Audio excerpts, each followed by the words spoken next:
నమస్తే వార్తలకి స్వాగతం. వివరాల్లోకి వెళితే అమరావతిలో అమరజీవి పొట్టి శ్రీరాములు 125వ జయంతి సందర్భంగా ఆయనకు ఘన నివాళిగా 58 అడుగుల భారీ కాంస్య విగ్రహాన్ని ఆవిష్కరించారు.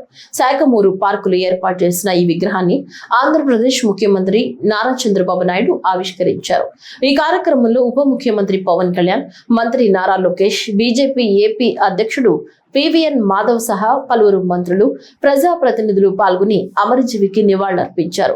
పొట్టి శ్రీరాములు చేస్తున్న 58 రోజుల నిరాహార దీక్షకు గుర్తుగా 58 అడుగుల ఎత్తులో ఈ కాంస్య విగ్రహాన్ని నిర్మించారు. 6.80 ఎకరాల విస్తీర్ణంలో ఏర్పాటు చేసిన ఈ విగ్రహాన్ని స్టాట్యూ ఆఫ్ సాక్రిఫైస్ గా రూపుదిద్దారు. ఈ విగ్రహ నిర్మాణానికి సుమారు 26 టన్నుల కాంస్యం, 42 టన్నుల ఐరన్ స్ట్రక్చర్ వినియోగించారు. కేవలం 6 నెలల రికార్డు కాలంలోనే ప్రాజెక్టు మొదటి దశ పనులను పూర్తి చేశారు.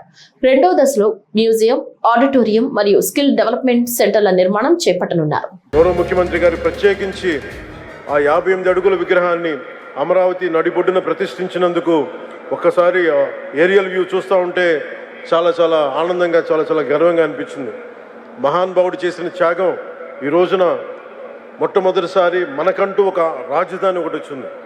అటు ఇటు దాని నడిబొడ్డున ఈ రోజున వారి 58 అడుగుల విగ్రహాన్ని స్థాపించడం మనస్ఫూర్తిగా ముందుకు తీసుకెళ్లినందుకు నారా చంద్రబాబు నాయుడు గారికి, ఆంధ్రప్రదేశ్ ప్రజలందరి తరపున వారికి నా ధన్యవాదాలు తెలుపుకుంటూ, వారి స్ఫూర్తిని మరింత ముందుకు తీసుకెళ్లిన నారా లోకేష్ గారికి మనస్ఫూర్తిగా నా కృతజ్ఞతలు తెలియజేసుకుంటూ సెలవు తీసుకున్నాను.